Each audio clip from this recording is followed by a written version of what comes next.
Hai Amkor Pips, balik lagi di Virtual Speaker Power Up. More than viewers, we create awareness. Di podcast internasional kali ini, sebagai memperingati Youth Day atau Hari Pemuda Internasional, kali ini kita akan mendengarkan kisah pemuda Indonesia yang pernah merasakan dunia luar, belajar dari pengalaman mereka, dan mereka yang mencari makna untuk dibawa pulang ke negeri kita tercinta. Saya Hafiz Farah Zahran sebagai host podcast kali ini. Dan hari ini kita akan berbincang santai dengan pemateri kita yang bernama Mem Riza. Jika ingin tahu siapa Mem Riza dan bagaimana pengalamannya, ayo kita tanyakan sendiri. Halo Mem. Hai Kak Faras, how are you? Gimana I'm kabarnya? fine, terima kasih. Great, good. Gimana dengan Mem? I'm great, thank you so much for asking. Uh, ini di sini kami berbincang-bincang santai aja ya. Iya, Dan juga Kak Faras. mungkin ini pertanyaan yang audiens kita juga pengen tahu dan juga saya juga sebenarnya pengen tahu kayak motivasi Anda sampai bisa ngikutin program exchange dan berkuliah di Amerika itu sebesar apa dan seperti apa gitu. That's an interesting questions, Kak Faras. So, kalau berbicara tentang motivasi why I'm interested in studying overseas, especially in the United States, itu pasti melihat dari academic background saya yang kebetulan Mem Risa ini seorang dosen pengajar di Prodi Bahasa Inggris University of Muhammadiyah Malang. Dan sebagai seorang dosen terutama di Prodi Bahasa Inggris pasti perkembangan keilmuan Mem itu harus terus di-upgrade apalagi dengan berkembangnya teknologi yang super canggih sekarang ini dengan AI dan sebagainya. Nah, Mem memilih di United States karena United States sebagai salah satu English speaking country yang itu match dengan background Mem sebagai seorang pengajar bahasa Inggris. Kemudian kenapa United States bukan other country misalnya? Nah, background Mem dulu waktu masternya kebetulan di the University of Queensland, Mem got the master degree. Jadi setelah dari Australia, Mem ingin melanjutkan ke United States yang mana dalam pemikiran Mem dan sepengetahuan saya juga bahwa United States itu perguruan tingginya banyak yang research based.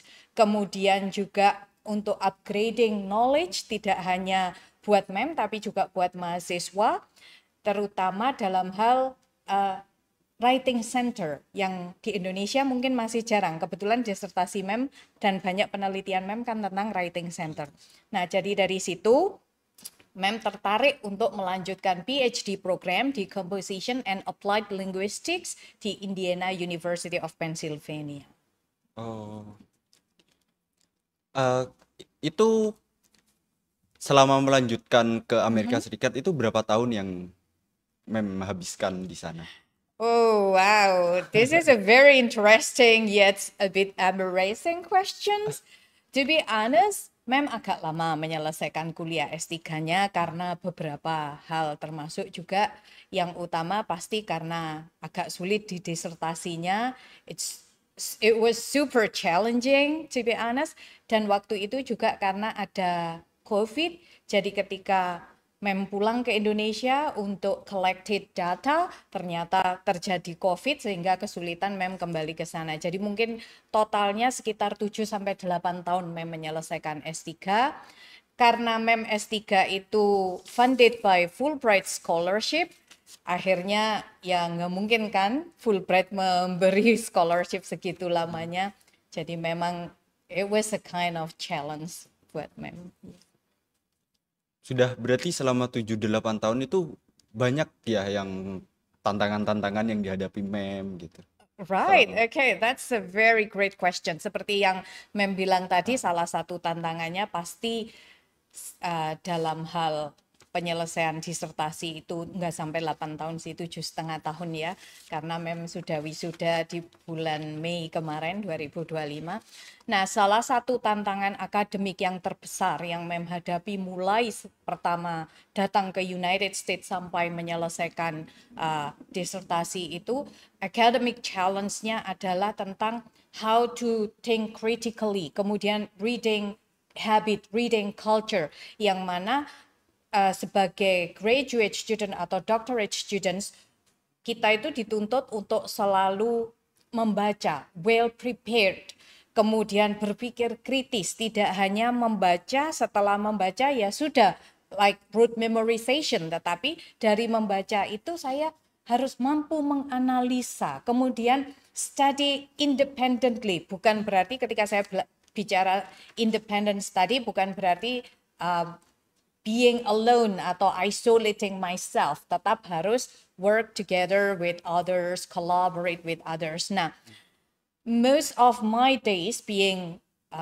graduate student, especially doctorate students, saya itu harus tiap minggu atau bahkan tiap hari I have to read hundreds pages consisting of journal articles, book chapters. In this case, I had to burn the midnight oil, stay late, bahkan kadang sacrifice jam tidur, mengurangi jam tidur, istilahnya apa, begadang ya, agar bisa catch up dengan material. Especially being non-native speaker, being ESL learners, membaca buku-buku berbahasa Inggris, walaupun sebetulnya waktu menyelesaikan master degree dulu juga sudah membaca buku-buku berbahasa Inggris, tetapi ini kan levelnya pasti berbeda. Nah, itu salah satu tantangan secara akademik yang terbesar. Kemudian kalau misalnya bicara tentang tantangan non-akademik, let's say di luar akademik, weather for example, you know that in the United States we have 4 seasons, salah satunya ada winter, which is totally different from Indonesia. Kita nggak punya snow di sini. Musim dinginnya sedingin-dinginnya mungkin sekitar 25 derajat Celcius. Sementara ketika di United States saat winter, itu benar-benar, terutama saya di Indiana, Pennsylvania, itu kan state, boleh dibilang state yang dingin ya, jadi sampai minus 3 derajat, 2 derajat. Nah, itu salah satu challenge yang luar biasa ketika awal-awal saya harus adaptasi di sana. Itu cukup sulit ya, dimana kayak Indonesia ini cuma memiliki 2 musim, cuma musim hujan dan panas. Jadi kayak menghadapi 4 musim itu lumayan sedikit berat ya mungkin ya. Iya, makanya yang seperti Mem bilang, yang Mem merasakan itu ketika di USA, beda dengan di Australia. Saat Mem di Australia dulu di Queensland itu musimnya walaupun dia juga punya winter, tapi winternya more and less mirip di Batu. Mem kan originally from Batu, jadi nggak merasa yang dingin banget. Tapi ketika di United States memang theoretically mereka punya 4 seasons, tapi bagi Mem pribadi rasanya kayak summer itu hanya mungkin 1-2 bulan, sisanya itu berasa winter semua karena walaupun fall, walaupun spring itu berasa dingin. Nah, salah satu challenge yang Mem hadapi itu seperti itu, weather, lebih pada weather. Kalau masalah-masalah kayak secara sosial, entah itu pertemanan atau dengan rakyat, maksudnya warga lokal di sana, mungkin ada yang pernah Mem alami gitu. I'm quite lucky karena kalau secara sosial, walaupun Mem tinggalnya di very small town kayak di Indiana, Pennsylvania, itu benar-benar yang small town, itu tidak ada hal berat yang Mem alami. Justru ada beberapa orang Indonesia di sana, kita itu justru seperti saudara walaupun kita baru kenal, karena merasa sama-sama di negeri orang, sama-sama perantau gitu ya. Jadi tidak ada hal challenge yang membuat Mem kayak, oh no, I wanna go home. Nah, justru challenge yang utama selain weather itu tadi transport, public transport. Seperti yang Mem bilang, karena Indiana, Pennsylvania itu is a very small town, it was very difficult for me to get public transport. Tanpa private car itu mau commute kemana-mana itu agak sulit. Nah, tapi dari situ justru membuat pertemanan dengan termasuk tetangga apa itu semakin baik, karena ketika misalnya saya butuh harus belanja Asian food yang mana hampir tidak ada di Indiana, saya harus pergi ke kota besar yang terdekat. Nah, ada kebetulan beberapa tetangga yang orang Filipina, Vietnam yang juga butuh untuk belanja Asian grocery shopping gitu, kita bisa pergi bareng-bareng. Jadi justru semakin pertetanggaan bertetangga kemudian dengan teman itu semakin kayak kita itu akrab gitu. Nah, jadi kalau challenge secara sosial atau misalnya kadang ada yang bertanya ke Mem, pernah nggak ada yang rasis atau apa gitu? Alhamdulillah selama 7 tahun di sana itu tidak pernah sama sekali mengalami hal-hal yang kurang menyenangkan seperti itu. Itu berarti cukup beruntung ya, soalnya juga karena mungkin teman-teman saya banyak yang ke luar negeri juga gitu, dan Oke. mereka mengalami masalah-masalah ya di sosial, entah kena rasisme dan sebagainya gitu. Ya, tapi ini cukup melegakan juga karena Memnya juga menjawab pertanyaan selanjutnya nih soal mentor dan teman-teman yang membantu selama selama ada di sana, selama menjalani pendidikan. Right, okay. Kalau mentor pastinya academic advisor pasti ketika, jadi kalau di USA itu kan beda dengan di Australia. Untuk S3-nya, untuk doctorate program itu kalau di USA itu kita ada coursework selama 2 tahun, 4 semester, setelah itu baru mengerjakan dissertation. Nah, selama coursework atau kuliah itu memang yang berperan sangat besar pastinya ada dua. Ketika kita bicara akademik, satu my academic advisor, yang kedua my cohorts. Jadi dengan teman sekelas itu memang beberapa saya sangat-sangat dekat dengan mereka. Seperti yang Mem bilang tadi, kami independent learning, but it doesn't necessarily mean that I have to be by myself. Karena memang I believe in the saying that lone wolf will die, a pack will survive. Kalau nggak salah seperti itu, yang maknanya bahwa ya kita harus kerja sama. Nah, teman-teman saya itu, cohort saya itu sangat-sangat helpful, terutama dari kami yang sama-sama punya background ESL. We always work together, we support each other, not only academically, but also psychologically, termasuk yang Mem cerita tadi, bahkan untuk pergi belanja saja, kadang kita janjian pergi bareng karena sama-sama belanja Asian food. Kemudian kalau academic advisor saya itu sangat helpful, beliau memahami ketika saya pribadi ada kesulitan, beliau pasti akan mensupport saya untuk misalnya kesulitannya di akademik di course yang mana. Nah, itu beliau sangat-sangat support. Maka dengan misalnya suggest references that I can read, or even senior kita, kakak tingkat kita yang sudah selesai dengan coursework itu gitu, di pairkan dengan saya kayak peer group gitu. Kemudian dan yang paling berperan besar secara akademik pastinya dissertation advisor saya, karena beliau tidak hanya secara akademik mensupport, tapi secara mental begitu sabarnya membimbing saya, mensupport when I was about to give up. Beliau selalu men-encourage bahwa memang ini kita itu kalau PhD program itu tidak mudah, so kamu sudah sejauh ini, please don't give up. Hal-hal seperti itu yang luar biasa. I wish she could hear my podcast, Dr. Dana Driscoll. So she knows how I admire her. Sebenarnya is it so heartwarming to hear something you say like itu ngelegain aja gitu, soalnya kayak pengalaman bagus banyak terjadi di Anda dan sedikit hal-hal buruk yang terjadi gitu. Tapi hebat sih, tapi emang. Nah, mungkin karena ini ya Kak Faras ya. Kebetulan saya tinggalnya kan di small town gitu ya.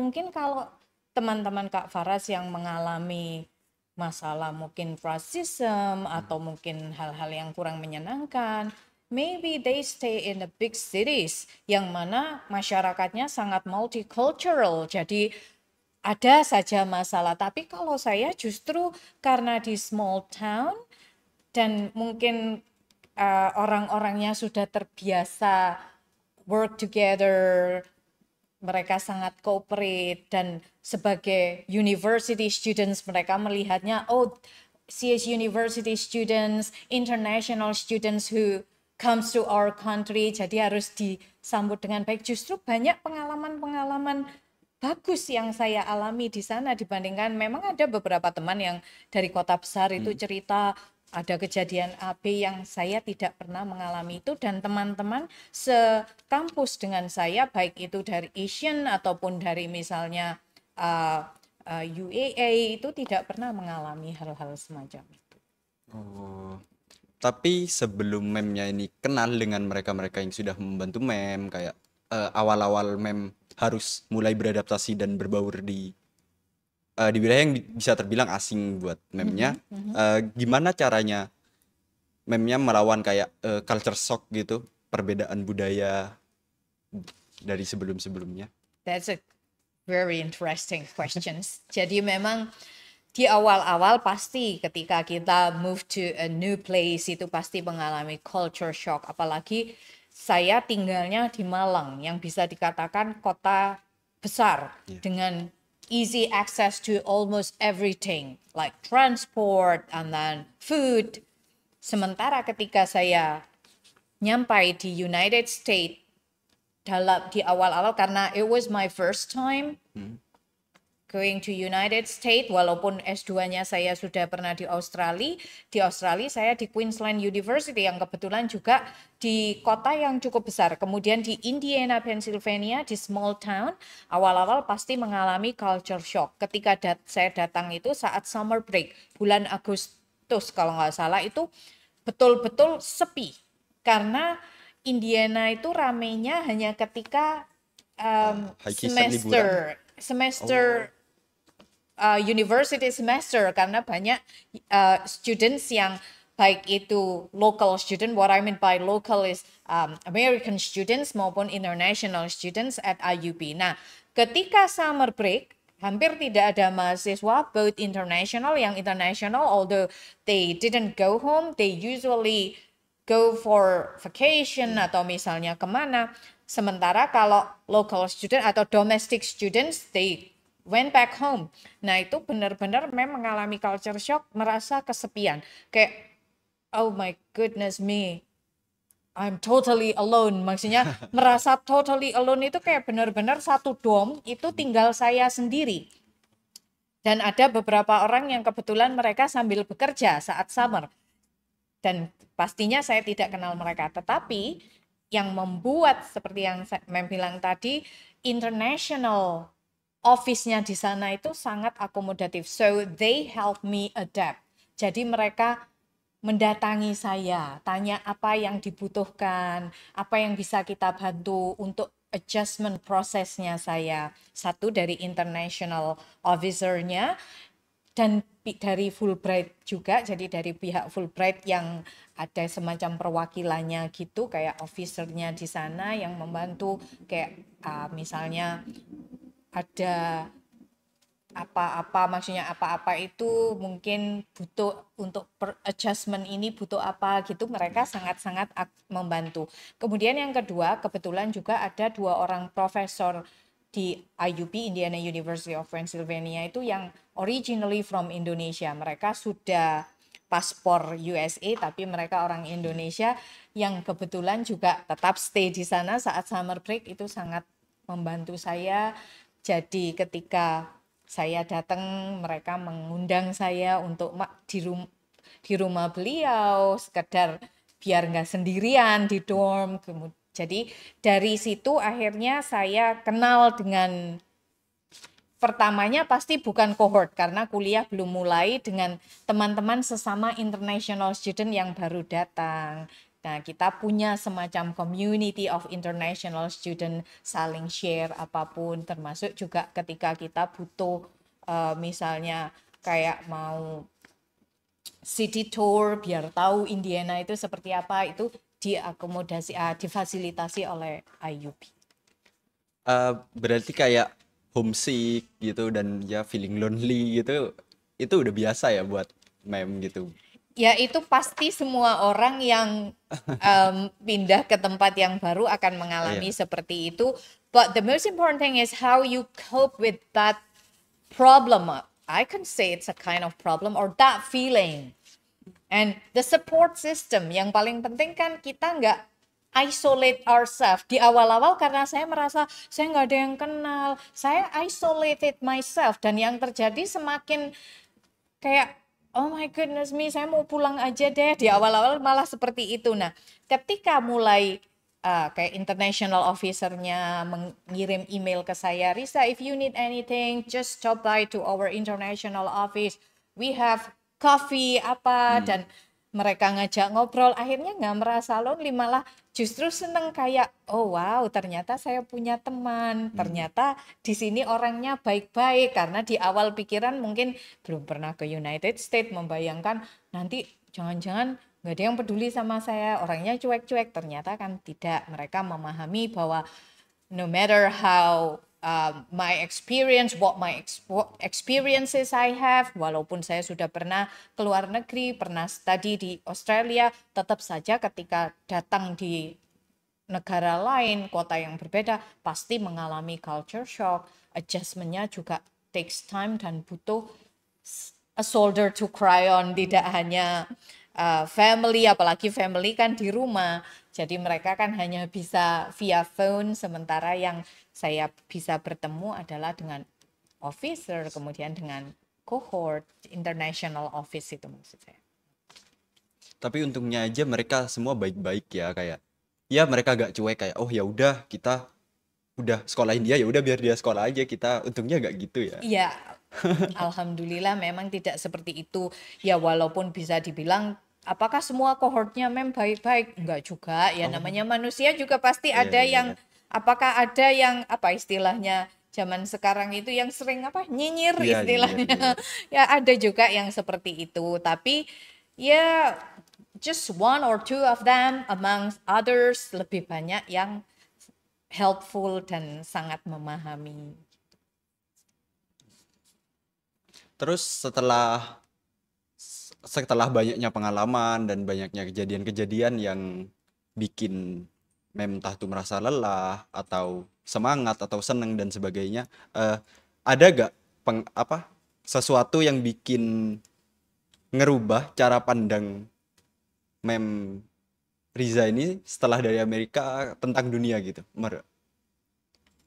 Wow, that's a very tough question to be honest. Kalau merubah pandangan tentang dunia, kayaknya mau saya di United States, saya di Indonesia, pasti ya banyak yang Ya, berubah ya. Tapi bukan karena saya di United States jadinya pandangan tentang dunia berubah, tapi sekali lagi saya bicara dari pengalaman pribadi.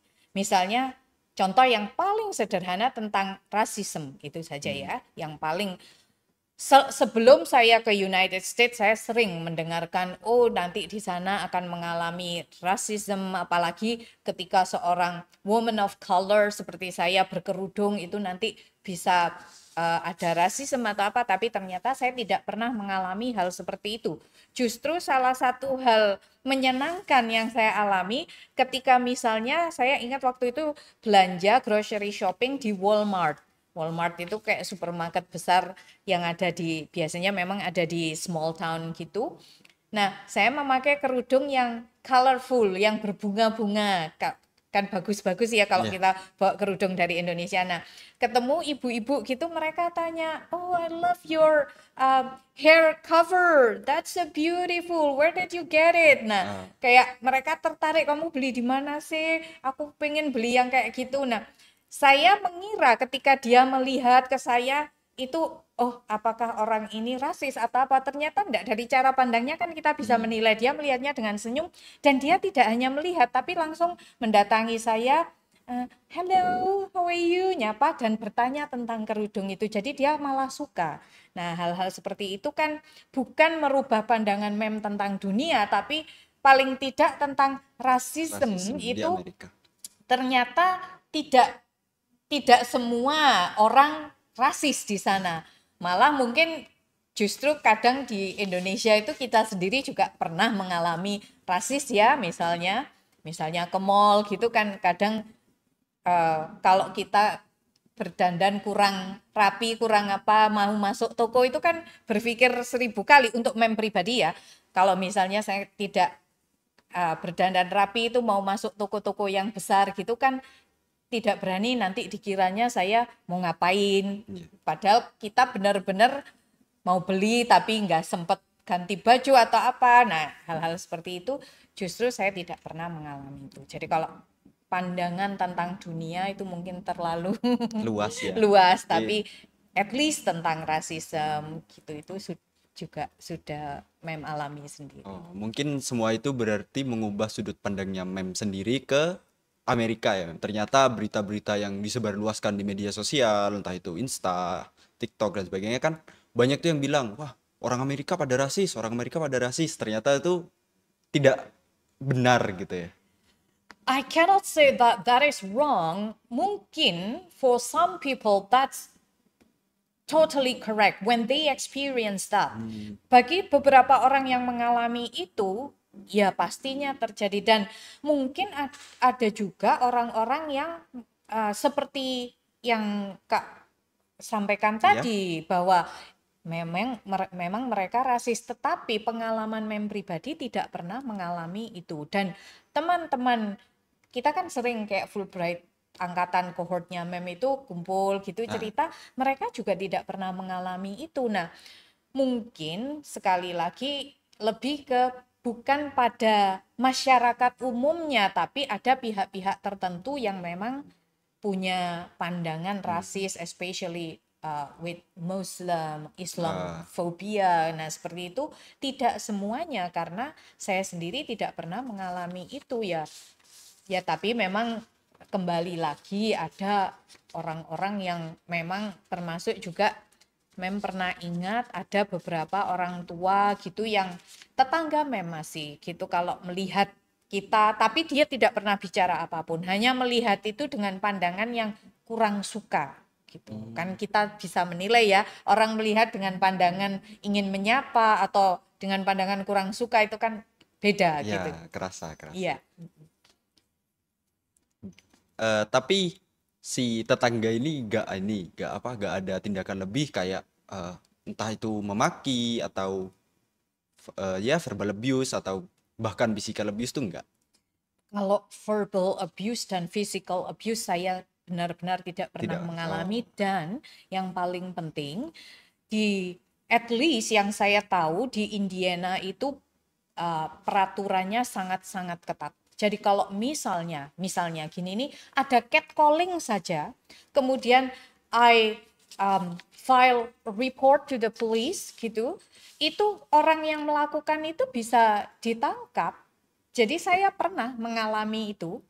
Jadi ada ya namanya mungkin dia sedang tidak dalam kondisi sadar waktu itu setelah weekend. Saya pagi-pagi ke kampus kebiasaan di Indonesia jam 7 itu kan bagi kita sudah siang ya. Iya, Saya lupa bahwa di sana jam 7 itu masih pagi apalagi itu kalau nggak salah fall. Kalau fall itu jam 7 itu kayak masih gelap, tapi ya nggak segelap winter, tapi masih pagi kayak di sini mungkin setengah 6. Library kan bukanya 24 jam. Saya jam 7 pagi jalan ke library. Nah, kebetulan ada beberapa kayaknya undergrad students yang mungkin habis party dalam kondisi di bawah pengaruh alkohol. Nah, mereka itu bicara yang menggoda itu terkesan kayak bagi saya memang sedikit physical abuse dan catcalling, tapi nggak yang physical gimana gitu, cuman dia mengira saya Are you from Asia? Teriak gitu.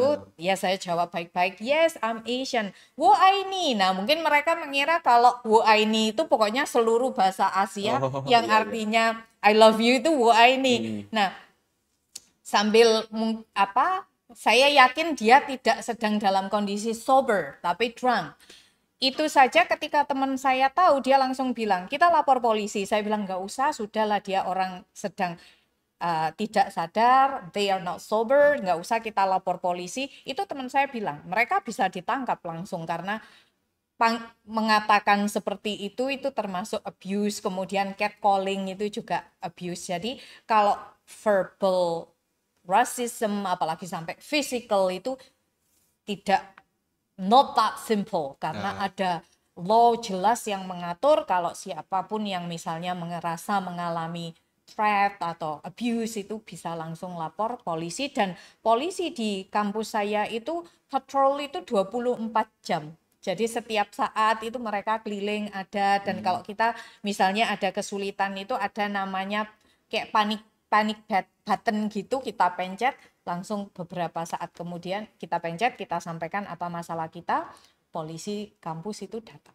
Jadi insya Allah nggak pernah ngalami seperti itu.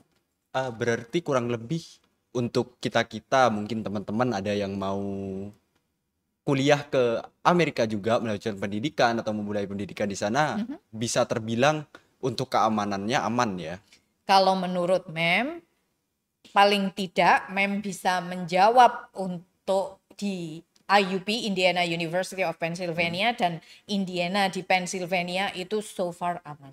Dan dari beberapa teman yang dari Ohio, kemudian misalnya bukan New York City-nya, tapi di New York State itu juga relatif aman. Bahkan sekarang ini banyak fenomena yang orang-orang itu malah ingin belajar tentang Islam. Tidak harus mereka convert into Muslim, tetapi mereka banyak ingin tahu tentang Islam. Nah, jadi ada beberapa teman saya itu yang ketika Ramadan itu dia ikut saya fasting. Itu kan aneh, ikut saya. So Risa, I'll be with you. What do you mean? I'm fasting today, but I drink. Nah, tapi dia tetap minum air. Jadi nanti ketika jamnya saya buka puasa, teman-teman beberapa orang itu ikut makan bareng saya. Dan benar-benar seharian mereka itu ikut fasting tapi hanya minum. Nah, hal-hal semacam itu kan saya pikir support ya buat kita yang misalnya mau study overseas, terutama di USA, untuk state yang paling tidak saya pernah tinggal itu kok tidak ada hal-hal yang membahayakan in quotation mark buat terutama kita yang Muslim gitu. Enggak. Berarti kalau ini kalian bisa jaga diri ya kalian bakal aman ya, karena juga ya kayak yang saya dengar dari ceritanya memnya kayak polisinya gercep, juga ada polisi kampus juga ya. Iya, betul. Jadi memang polisinya gercep, apa ya istilahnya gercep ya. Jadi kalau kita ada laporan apa-apa, bahkan misalnya ada tetangga kita party sampai malam, suaranya mengganggu kita, misalnya karena tinggalnya di dorm gitu ya, maksudnya kayak di apartemen yang susun gitu, atasnya kan wood bukan floor gini. Kalau misalnya mereka rame itu kan suaranya tembus ke tempat kita nggak usah negur mereka, kita telepon aja polisi datang sudah negur mereka. Nah seperti itu, makanya privasi kita itu dihargai betul di sana. Tuh aman ya teman-teman ya, polisinya gercep. Selain polisinya gercep, tapi ya tetap maksudnya kalau teman-teman adik-adik yang pengen kuliah ke sana ya harus tetap kita itu harus ya sama dimanapun kan kita harus self awareness-nya tinggi, tetap harus menjaga diri dan kita harus ya bisa adaptasi, maksudnya adjust dengan culture di sana. Kita di mana ya harus mengikuti tata caranya, menghormati tata cara di sana. Tapi setelah ini mungkin kita bakalan ke topik yang lebih dalam mungkin, dan kita kembali ke topik di mana tanah air kita juga ikut. Nah, setelah memnya ini belajar di Amerika, bertemu dengan teman-teman juga di Amerika, mungkin apa yang bisa direfleksikan kayak, dan juga apa yang bisa dibandingkan dengan pemuda-pemuda di Indonesia gitu. Okay, that's a very good questions. If I have to answer the questions comparing Indonesian and Americans, that's a very tough question yet interesting. Karena basically, ya, from my point of view, tidak ada perbedaan yang significant between Indonesians and Americans youth, terutama dalam hal their critical analysis.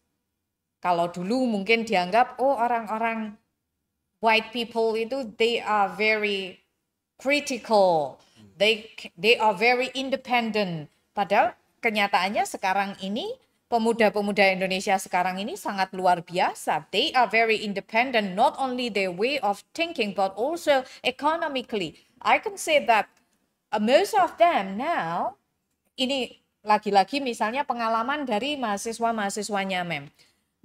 Sebagian banyak dari mereka itu yang secara finansial itu sudah independen, sudah tidak terlalu count on their parents support. Jadi misalnya mereka punya bisnis online, mereka punya startup digital dan sebagainya.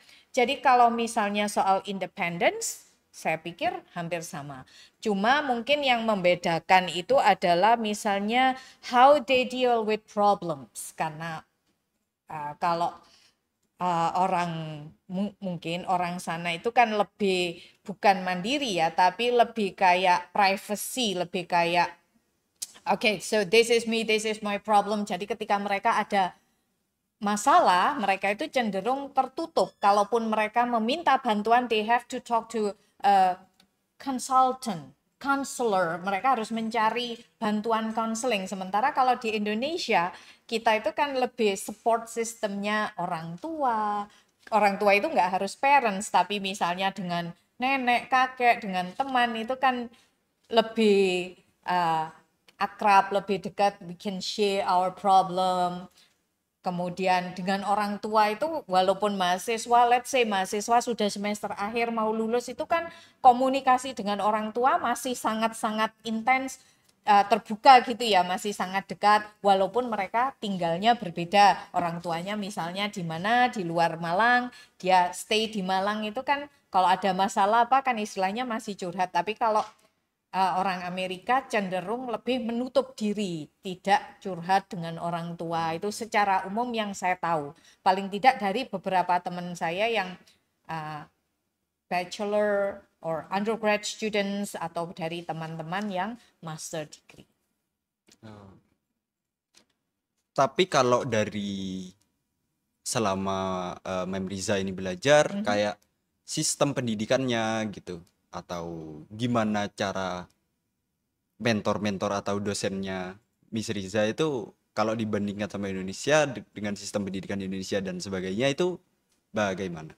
Kalau misalnya tentang support dari faculty members-nya saya pikir sama. Kita di Indonesia juga pasti sangat support ya ke mahasiswa. Kemudian kalau kita tahu mahasiswa struggle, ada kesulitan, itu bahkan saya pribadi sebagai seorang dosen itu seringkali bicara dengan mahasiswa tidak hanya soal akademik, tapi misalnya hal-hal lain apa yang bisa membantu.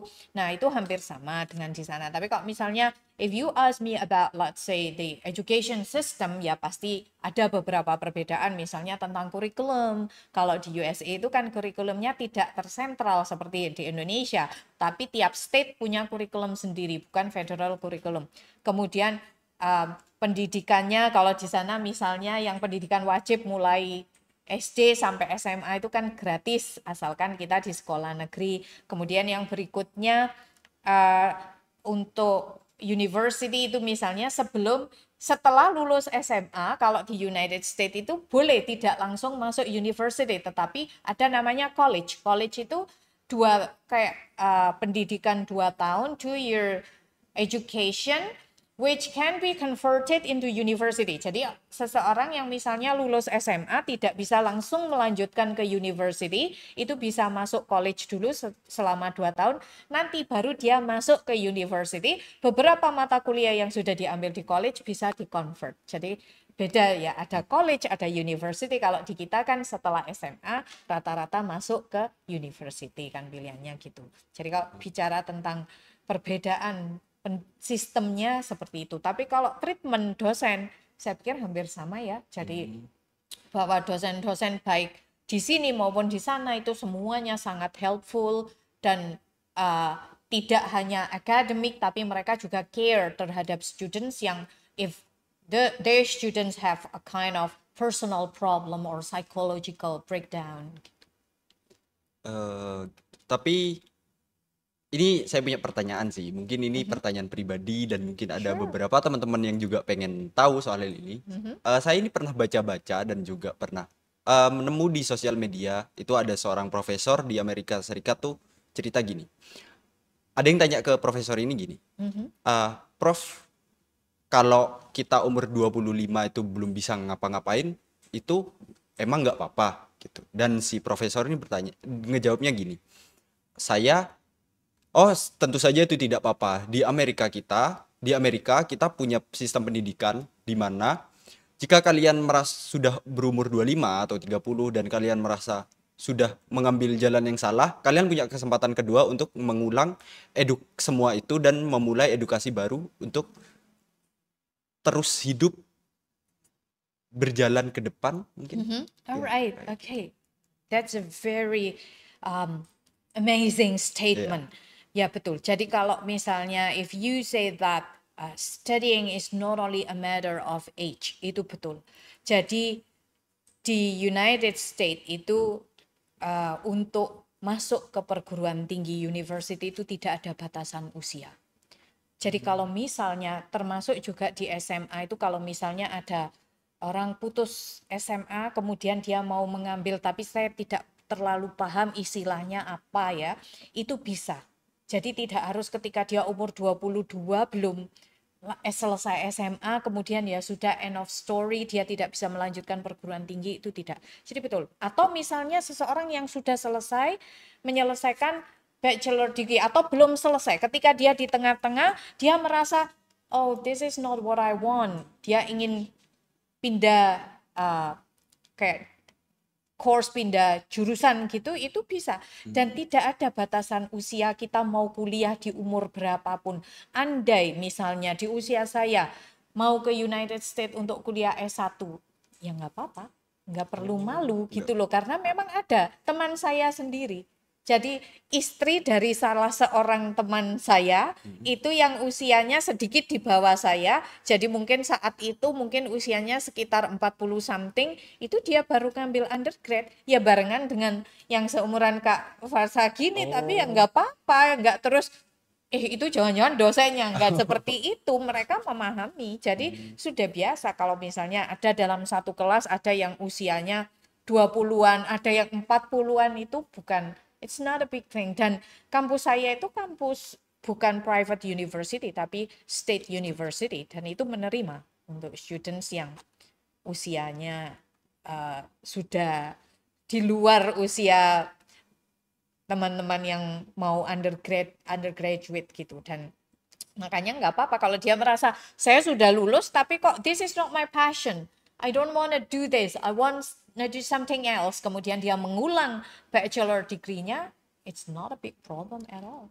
Oh, soalnya kalau setahu saya kayak di Indonesia ini kalau mau masuk di perguruan negeri gitu kan ada batasan usia masih. Jadi kayak mungkin in case saya ini mungkin nanti kayak aduh ngapain ya dulu aku ngambil di sini gitu. Nah, saya mau balik ke negeri kan nggak bisa. Sudah nggak gitu. bisa, iya betul ya. Mungkin itu salah satu yang membedakan ya, karena atau mungkin siapa tahu sekarang nanti di Indonesia ada perubahan sistem gitu ya Kak ya. Jadi kalau misalnya Kak Farsa merasa oh saya pengen kuliah lagi walaupun sudah selesai gitu kan masih bisa. Ya bagusnya emang di sana ya mungkin ya perbedaan yang paling besarnya gitu. Ya salah satunya ada seperti itu. Oh iya, ini mungkin ada pertanyaan yang sedikit mungkin out of topic atau gimana. Ini pertanyaannya sedikit lebih santai. Kayak kalau pemuda-pemuda dan mahasiswa di Indonesia gitu kalau udah mumet gitu, pusing sama kerjaannya, kayak aduh skripsiku udah selesai, aku butuh healing nih, dia naik gunung gitu. Aduh aku pusing nih party gitu. Kalau pemuda-pemuda di Amerika itu gimana biasanya? More and less sama Kak. Jadi ketika mereka yang namanya semester break itu rata-rata sudah tidak ada di kampus. Library itu bukanya itu hanya beberapa jam saja. Ketika semester sedang berjalan, library itu 24/7.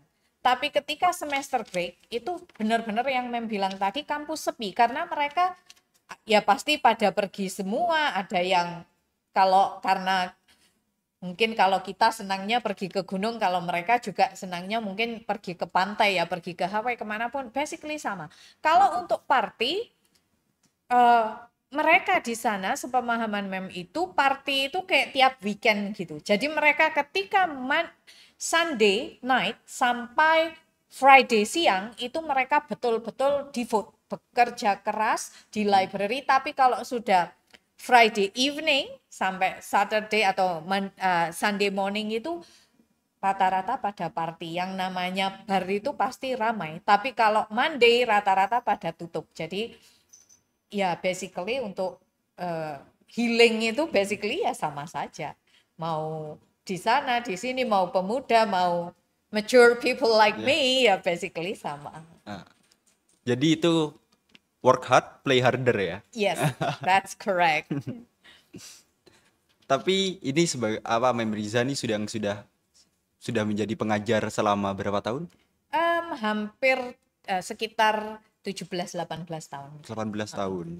Selama Oh, 18 selama 18 tahun mengajar nih, dan juga Mem Riza kan juga sudah lama juga nih menjadi seorang mahasiswa dan juga pelajar gitu. Menurut Mem Riza yang bisa dicontoh pemuda Indonesia untuk yang bisa dicontoh pemuda Indonesia dengan pemuda Amerika tuh gimana? Ke pemuda Amerika gimana? Ya, maksudnya gitu. apa yang bisa kita Contoh maksudnya dari pemuda Amerika. Ya, ya. teladani hal baik yang mungkin bisa kita terapkan di sini gitu kan. Oke. Um, so I can say that both Indonesian and Americans, they have a very good culture dan very excellent habit. Jadi kalau membandingkan itu memang sulit, tetapi misalnya ditanya, if I have to answer your questions, what takeaways can be applied here in Indonesia, itu salah satunya adalah driving culture. Jadi kalau di sana itu ketika ada pedestrian, all drivers will definitely stop. Ini lagi-lagi saya bicara tentang di konteks at least di Pennsylvania. Mungkin kalau kota besar sedikit lebih berbeda ya. Nah, kalau di Pennsylvania itu ada pedestrian nyebrang jalan, pasti kita harus berhenti. Bukan kita pejalan kaki pedestrian yang harus memperhatikan mobil, tapi both. Jadi orang yang bawa mobil, driver, dengan pedestrian itu sama-sama memperhatikan. Selama itu zebra cross, driver wajib berhenti ketika ada pedestrian. Ya, itu yang mungkin berbeda dengan di sini ya. Kalau di sini kan kita sudah ada zebra cross, nyebrang, kalau tidak benar-benar hati-hati kan bisa-bisa Ditabrak. right. Okay. Termasuk di depan kampus itu kan Oh iya iya. sangat, itu kan zebra cross-nya sangat-sangat jelas gitu ya. Tetapi kadang masih banyak yang ya mahasiswa kita sendiri saya lihat, loh itu kok pakai jaket alma mater UMM, ada yang nyebrang kok dia tetap aja jalan, yang nyebrang akhirnya berhenti. Nah, sebaliknya pedestrian juga tidak boleh jaywalking, nyebrang sembarangan gitu. Ketika nyebrang sembarangan, saya pribadi pernah ngalamin. Jadi saya kebiasaan di sini kalau nyebrang nggak harus mencari zebra cross, pokoknya nyebrang gitu aja. Saya lihat sepi, tiba-tiba ada mobil, dia teriak sama saya. Dia teriak, benar-benar teriak, karena kalau ada apa-apa sampai keserempet saja kan dia pasti yang salah, tapi saya juga akan kena denda kalau jaywalking. So those two things basically, I'm sure that Indonesian youth also apply that. Banyak orang-orang Indonesia, terutama pemuda-pemuda Indonesia yang sudah memiliki apa ya istilahnya kayak tolerance dalam hal itu. Tetapi ini kan small habit yang sebaiknya bisa diterapkan, toh it doesn't cost anything gitu loh. Justru semakin membuat kita aware that public places is not ours. Saling menghargai, kita semua pengguna public places, jalan itu. Ada contoh juga selain itu, holding the door di public places yang tidak automatic door. Misalnya kayak kita belanja di supermarket kecil-kecil di depan itu kan pintunya mesti kita dorong ya, dia nggak automatic door. Kalau di sana, terutama orang yang lebih muda, misalnya ada Kak Farhad di depan saya, kemudian ada saya di belakang. Once you open the door, you will definitely hold the door for me. Kemudian setelah you hold the door, saya masuk akan mengucapkan thank you, saya lihat dulu di belakang saya. Kalau ada orang, ganti saya yang hold the door. Jadi tidak gantian. Mau orang ini masih muda, walaupun yang di belakang saya misalnya teman-teman mahasiswa saya kan way older than you, tetap saya akan hold the door. Then when you come, you hold the door for the next person. Kalau ada next person, kalau tidak ada ya sudah. Nah itu budaya yang menurut saya bisa kita terapkan di Indonesia, dan saya sudah pernah mengalami beberapa yang seperti itu dan pernah juga mengalami yang tidak seperti itu. Misalnya saya hold the door, di belakang saya ada orang dan kebetulan waktu itu ya masih seumuran kakak gini, ya udah dia langsung lewat aja without saying anything. Tapi ada juga yang sangat memahami, makasih Bu, sambil dia megang pintunya. Nah, itu budaya-budaya yang bukan budaya, kebiasaan yang mungkin sebetulnya bisa kita terapkan di negeri kita, di Indonesia, especially we are very famous of being very tolerant. Nah, itu kan habit kecil yang sangat bermakna buat kita gitu. Tapi yang sedikit saya mungkin ini lucu gitu kayak yang saya tahu soal mungkin kayak di Amerika megangin pintu untuk yang di belakang kita itu adalah sesuatu yang bare minimum dan itu kayak wajib dilakukan sama orang. Tapi di Indonesia itu sudah dianggap sebagai effort gitu, kayak udah terlalu kayak wah kayak gini nih udah effort banget gitu, dan itu gak ada di bare minimum kita. Itu yang saya sadari. Kayak ada orang di belakang kita, misalnya saya mau masuk supermarket gitu, ada orang di depan saya tuh, mereka buka itu pintu selebar-lebarnya terus udah dilepas. Kadang dibanting juga malah ke belakang. That's totally correct. Itu yang sempat dialami oleh suami saya sendiri karena dia terbiasa seperti itu. Ketika awal-awal kembali ke Indonesia, dia lupa. Jadi ketika ada orang di depannya, dia take it for granted. Dia masuk gitu aja sambil mau hold the door, ternyata pintu ini dilepas, otomatis dia kepentok, dia langsung yang oh my god, holy moly, dia kayak mau cursing gitu, tapi ya dia sadar kembali. Nah itu mungkin hal-hal kecil yang sebetulnya sangat bisa kita terapkan di Indonesia. It doesn't need any effort, it doesn't cost any money. Itu kan sangat mudah ya kalau kita lakukan itu. Coba kita nggak capek juga, nggak perlu ngeluarin tenaga hanya untuk hold the door. Tapi kadang sayangnya gitu, orang setelah kita, misalnya kita hold the door, orang setelah kita nggak memahami, dia cuek aja jalan, akhirnya kita hold the door for everyone kan gitu. Nah itu sangat menarik, mungkin bisa nanti itu dijadikan like a lesson for young generation. Oh saya harus gini, seperti Kak Farsan nanti kan akhirnya tahu, oh kalau saya hold the door, ada yang hold the door, maka berikutnya saya harus hold, jangan membiarkan dia terus. Itu kan sesuatu yang bisa kita pelajari. Soalnya lucunya memang di sana kayak orang Indonesia ini, terutama pemuda-pemuda ini, pemuda-pemudi mungkin ya, memegang pintu sebelum, karena ada orang di belakang kita, itu hanya dikhususkan untuk orang-orang yang kayak misalnya pacar, partner dan sebagainya, hanya untuk orang-orang itu saja, dan mereka berpikir kayak buat apa, aku kan nggak kenal lah. Nah, Itu yang bikin. Right. Padahal itu kan salah satu bentuk tolerance. Tapi mengalami sendiri kok beberapa hari yang lalu di depan ini, di convenience store depan ini ada salah satu mbak dan cantik sekali orangnya. Itu ketika dia membuka pintu, jadi dia mau keluar. Dia membuka pintu, mau keluar, ada mem mau masuk, dia hold the door. Jadi membiarkan mem masuk, baru dia mau keluar, itu mem langsung pegang pintunya, dia bilang nggak apa-apa Bu, silakan, makasih ya Kak. Nah ada juga yang seperti itu, jadi nggak yang sama sekali, tapi ya memang kasuistik ya, hanya a few langka. Langka sekali. Tuh.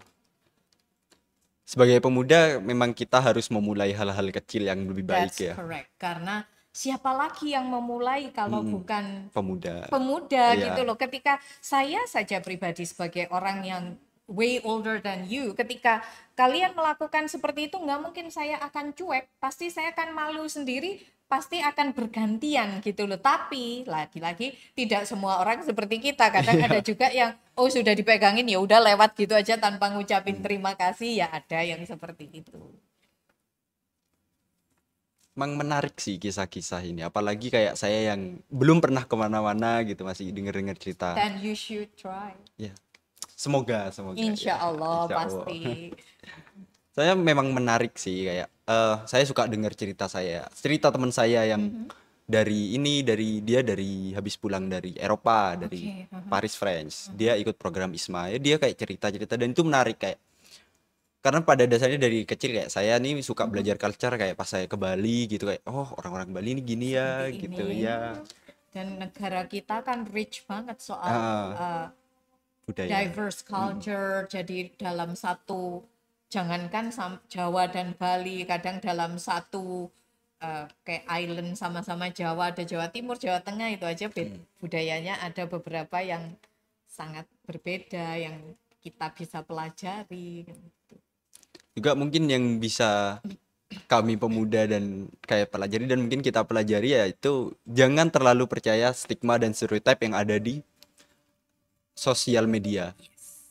Jadi itu salah satu yang menurut tantangan pemuda zaman sekarang ini, bahwa pemuda zaman sekarang ini tantangannya tidak hanya how to gather information, they can gather as much information as they want, but the most important thing is how they filter the information.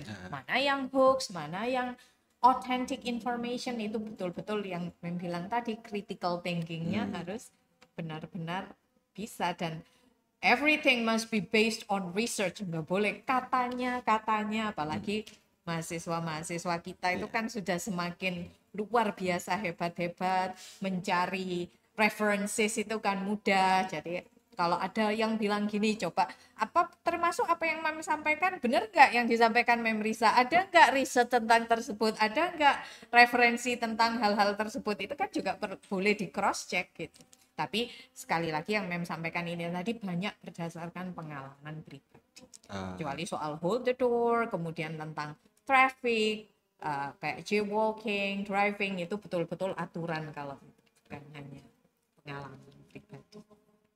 Tapi kalau bicara-bicara tentang pemuda nih, karena sekarang juga memperingati International Youth Day, makna atau arti Hari Pemuda buat Memriza secara pribadi itu gimana sih?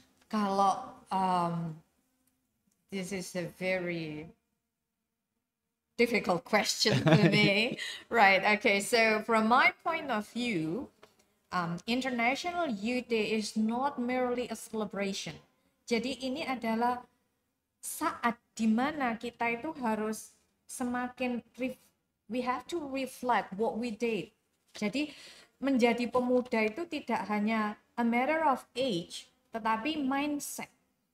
Menjadi pemuda bagi saya, seorang pemuda katakan luar biasa, itu adalah sama dengan dalam perspektif Islam dari yang saya pelajari, bahwa seorang pemuda itu adalah orang yang tidak berbicara bahwa saya adalah anaknya ini, papi I itu loh ini, bukan gitu, tapi ini loh papi saya pejabat, bukan seperti itu, tetapi Ana, inilah saya, achievement apa yang sudah saya buat, kemudian prestasi apa yang bisa saya buat, kelebihan apa yang bisa saya tonjolkan, lebih pada gitu. Jadi kesuksesan apa yang dibuat oleh seorang pemuda, yang dihasilkan oleh seorang pemuda itu bukan merely support from their parents. Bukan berarti orang tua tidak mensupport ya, tapi bukan karena siapa orang tuanya, tapi lebih pada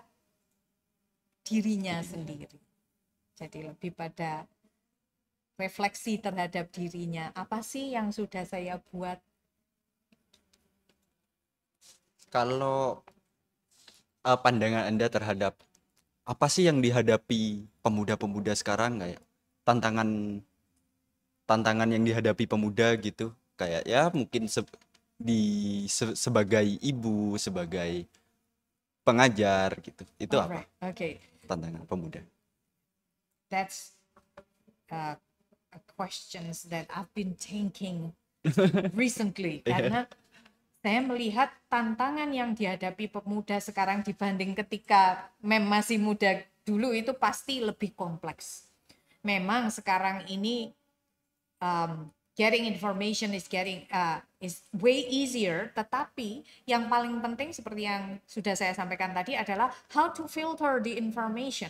Kalau mendapatkan informasi sebanyak mungkin mudah, dari setelah itu how to filter the information. Tantangan yang kedua adalah job competition. Kalau zaman when I was younger, the competition was only with human, tetapi zamannya Kak Farsa sekarang kan competitionnya not only with human but also with machine. Dengan with the advent of AI, you have to compete with them. Sehingga untuk job seeker itu tidak hanya harus mampu menjadi seseorang yang lebih bagus dari yang lain, lebih memiliki kompetensi dibanding yang lain, tetapi juga how to use the AI. Contoh paling sederhana, 2 hari yang lalu, Mem itu makan di sebuah restoran di mall di Surabaya, yang mana di restoran tersebut waiternya cuma 1. Mem bingung, sementara restoran ini sangat ramai. Ternyata yang bagian ngantarkan makanan sudah bukan lagi waiter, tetapi robot. Nah, itu kan ketika Mem tanya ke manajernya, loh di sini berapa Pak yang bekerja? Oh, ada 4 robot dan 2 waiter, tapi yang waiter 1 di belakang, tapi yang bagian untuk kayak asisten yang membawakan makanan itu sekarang robot. Nah, dari situ kan kita sudah bisa menebak bahwa untuk pekerjaan, salah satu pekerjaan yang paling tidak itu loh sudah bisa diambil alih oleh robot. Nah, terus pekerja yang lain ini akhirnya kemana? Itu kan jadi questions buat saya dan concern gitu, bahwa wow, berarti tantangan zaman sekarang ini job competition not only with human but also with machine. Itu kan nyata, yang memahami sesuatu yang nyata, yang kelihatan. Mungkin yang hal lain itu belum banyak, misalnya termasuk juga nanti di masa depan itu seperti apa, itu kan semakin kompleks gitu loh. Tapi saya yakin untuk pemuda-pemuda Indonesia itu sudah luar biasa. They know how to use AI and secara wise, and how to use it for not only their own needs tapi juga untuk kebaikan academically, dan also to support their achievement, their development, sehingga ya tantangan apapun saya yakin bisa dilalui. Soalnya ini memang bener ya, kayak yang bikin sedih juga yang terganti ini mayoritas pekerjaan-pekerjaan yang membutuhkan banyak tenaga, kayak waiter, buruh pabrik gitu kan.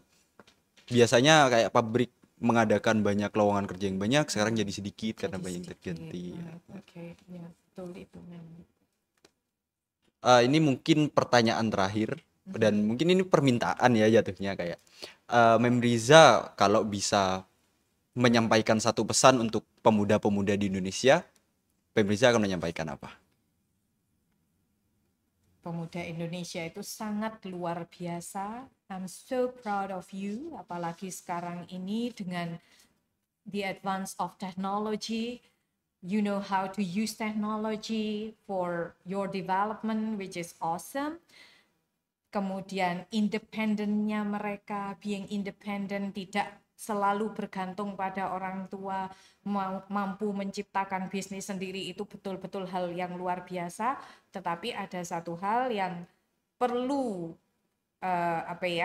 ada satu culture yang itu culture boleh dibilang agak mungkin dianggap old fashion, tapi memang ini culture yang bagus, yang perlu tetap dipertahankan oleh teman-teman para pemuda Indonesia, bahwa ketika ada masalah, please seek help from others, dari orang yang lebih tua, terutama orang tua. Jangan kayak dipendam sendiri, atau apapun bisa diselesaikan dengan AI lewat ChatGPT, share ChatGPT. ChatGPT doesn't have any emotion. So tetap satu harus share dengan orang tua, yang kedua kembali ke agama. You make, no matter how big your efforts are, kalau hasil akhirnya memang sudah seperti itu, maka apapun hasil akhirnya itu ikhlas, pasrah, itu memang yang terbaik. Tapi jangan sampai menyerah, beda ya menyerah dengan ikhlas itu ya. Nah, dan yang paling penting tetap ada masalah apa-apa, jauhkan dari suicidal thought, harus tetap mencari support dari orang tua, dari kalau misalnya dari dosen, orang yang bisa dipercaya, kemudian dari teman. Dan kalau misalnya it happens that your circle atau pertemanannya ngasih solusinya kurang bagus, maksudnya kurang bagus, agak negatif, ya jangan diikuti karena tidak semua solusi dari teman itu bisa diikuti.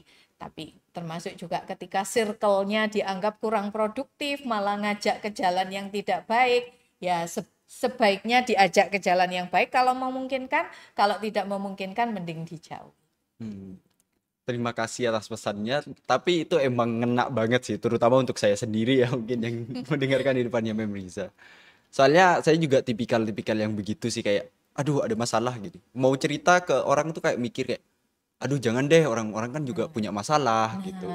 Nah Aku itu takut hal, ngebebanin orang lain nah gitu. itu hal-hal yang apa ya, maksudnya jangan ngejudge gitu dulu, maksudnya nanti mau ngomong sama Mem Risa tapi kan Mem Risa sibuk, jangan, coba dulu tanya Mem mau curhat, bahkan atau paling tepat memang curhat ke orang tua, karena tidak mungkin orang tua itu ketika dicurhati akan aduh maaf saya sibuk, kan tidak mungkin gitu.